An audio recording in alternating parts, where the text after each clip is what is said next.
Hi, I've been dating this girl, and we officially made things official about 4 months ago. She shared with me that she had a 3-year-old child from a previous long-term relationship, which I was completely okay with. Additionally, she mentioned that she had undergone an emergency hysterectomy and couldn't have any more children, and I believed her, especially since there was a visible scar, which I later discovered was actually a C-section scar. In the beginning, we used condoms, and it wasn't until about 2 months into the relationship that we decided to exchange test results. Shockingly, I found out through the 3-year-old's father that their encounter was a one-night stand. Even more surprising was the revelation that she had taunted him about inseminating herself with his condom. It turns out she receives a significant amount of child support from him. This unexpected turn of events has left me with a lot to process and consider in our relationship. Recently, I discovered that she has 3 other children whom she left in the care of her 60-year-old widowed mother. Her mom is now supporting all of them, and the fathers are not involved in their lives. Each child has a different father, ranging from the oldest at 9 years old to the youngest, who is just 1. She initially dropped off the 2 oldest kids when they were 5 and 3, claiming that she couldn't handle motherhood anymore. Later, she had another child, a 3-year-old, whom she decided to keep, but she continued to leave the others with her mom.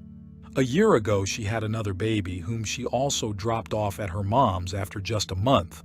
What's even more troubling is that she has blocked her mother and the older kids from contacting her. She doesn't see them or even bother to make phone calls. This revelation has shed light on a complex family situation that I'm now trying to comprehend. I recently learned that the 3-year-old is currently in her custody, and the father had to go through the court to gain access. During his designated visitation time, he takes the 3-year-old to visit the siblings at her mom's place. It's disheartening to know that the poor kids beg him to ask their mom to contact them, and even prepare drawings and messages in the hope that she'll want to see them. This situation has taken a toll on the 3-year-old's father, leading to an argument between them, which is how I found out about the whole ordeal. It's distressing to learn that she has just dropped off 2 other kids and a newborn with her struggling mom, who is now faced with the challenge of caring for them while also working full-time. I was initially captivated by this girl, perceiving her as the most trustworthy and genuine person in the world. I felt a unique connection with her, believing I could share anything with her, and she seemed like a best friend. The father of her 3-year-old initially shared similar sentiments, but it turns out it was all a facade. I can't believe how skilled of an actress she is. When I confronted her about the truth, I made it clear that my decision to leave wasn't because she had 4 kids, but because she had lied about it. In response, she went into defense mode and resorted to threatening me with revealing secrets I had confided in her to manipulate me into staying. To make matters more complicated, she then dropped the bombshell that she's pregnant with my child. Given the timeline and the fact that we were using condoms, I strongly suspect she tampered with them, adding a layer of deceit to the already complex situation. I find myself in a challenging situation, currently in the process of paying for a prenatal DNA test, scheduled for Tuesday with results expected on Thursday. This decision stems from an update to yesterday when some people were suggesting that she might not be genuinely pregnant. To address these doubts, I took the initiative to order a pregnancy test for delivery. She took the test while on FaceTime with me, and the results came back positive. Despite this confirmation, she insists on rushing the process and intends to send the DNA test results to everyone once they are available. I'm unsure about how to proceed from here, especially assuming the child is mine. She appears confident about the situation and wants to prove it to my family by immediately sending them the results. My family is currently unaware of the situation, and I had planned to explain things to them in my own time after the test. However, she is adamant about sharing the results as soon as they are through, seemingly with the intention of hurting me. I find myself in disbelief over the reality of the person I once believed to be my best friend. Someone I thought was perfect and trustworthy has turned out to be nasty, bitter, and manipulative. It's shocking to witness how she can simply leave her 3 kids with her mom and refuse contact when they cry for her and express their desire to be with her. It's disheartening to see her treating children as if they were mere possessions. I'm concerned about the potential future with my own child. Given her pattern of behavior, it seems she might want to keep my baby, especially considering the child support she receives for the 3-year-old. I assume that's why the others are abandoned with her mother, as they bring in no financial support. It's a troubling situation, and I'm left wondering if she'll do the same to this child. I would appreciate any comments, insights, or advice from others who may have experienced similar situations.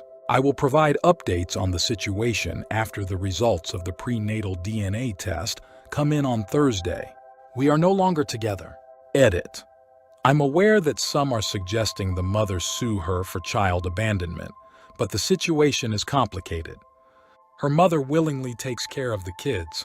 When there was a threat to involve social services, UK CPS, the mother stepped in and offered to take care of the children instead. However, the mother has expressed her limits, mentioning that if a 4th child is dropped off, she won't be able to cope, and she might have to involve social services. In such a scenario, if this child were to be dropped off to her mom, it's likely that her mother wouldn't take responsibility and would instead contact social services to have the baby adopted. Social services, CPS, became involved with her due to her history of giving children away and her mental health issues. The case was closed some time ago after she supposedly demonstrated a commitment to getting mental health help. Interestingly, social services didn't seem concerned about her abandoning her other children, as they were well taken care of by her mother. Consequently, they saw no reason to remove the 3-year-old from her custody. I'm concerned that, with the registration of this pregnancy, social services might become involved again. I hope their involvement goes beyond simply advising her to take your meds and then leaving the situation. She has proven to be manipulative and intelligent, likely telling judges, social services, lawyers, and others exactly what they want to hear and playing the part convincingly. Update. Her, 27F. Baby is mine, 24M. Quick recap for those who haven't read my previous posts. I was in a relationship with someone who initially had 1 child. Later, I discovered through that child's dad that she actually has 3 other children, aged 9, 7, and the youngest just 1, all of whom she abandoned with her mother. Shockingly, she never disclosed this information to me. She doesn't see these kids and has gone so far as to block them from contacting her. It's clear she's not a good person. The 3-year-old is the only child she has custody of, and I suspect it's because the father has to pay a significant amount in child support, unlike the others. This revelation has completely transformed the image of a seemingly perfect girl, someone I believed to be kind and loving, into someone entirely different. Overnight, she turned into someone I can only describe as a witch.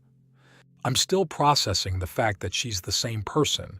The child's father revealed to me that their encounter was a one-night stand, and she taunted him by admitting she only slept with him because she knew she was ovulating and inseminated herself with his used condom. While I strongly suspect she did the same to me, there hasn't been a confession yet.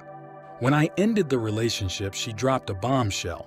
She claimed she was pregnant. To verify the truth, I had a prenatal DNA test done on Tuesday, and I paid for expedited results the next day. Some had doubted her pregnancy claims. However, the results confirmed she is indeed pregnant, and I am the father. The DNA lab isolated fetal DNA from her blood sample and compared it to my DNA, resulting in a positive match. I'm currently in a challenging situation where she doesn't have the prenatal DNA test results. I only provided my contact details for the report, as it includes a photo of my ID to confirm my identity. In a previous prenatal test with the other child's father, she irresponsibly sent the report to random people, exposing his ID and personal information.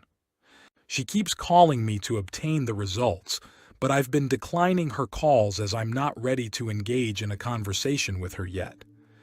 I'm unsure about what steps to take next. I know I need to tell my parents, as there's no way I can handle the responsibilities of caring for a baby without their guidance. She, on the other hand, is determined to keep the baby in her custody and refuses to consider removing it. Additionally, she's requesting that I financially contribute to things like a crib and pram. The situation is complex and I'm seeking advice on how to navigate it.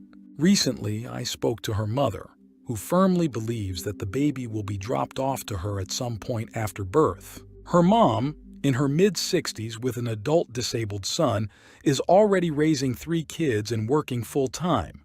She expressed that she cannot handle caring for a 4th child and mentioned that if it happens again, she'll have to hand the baby over to CPS.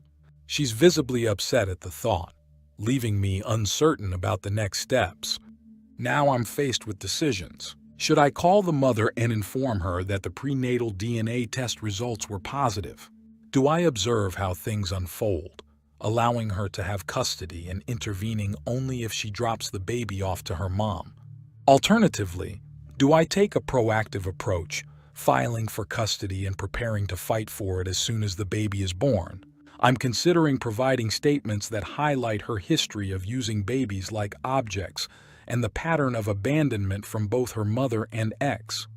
I'm facing a daunting prospect of having to spend thousands in court, and there's no guarantee they will grant custody to me, especially considering they declined custody to the 3-year-old's dad when he went to court.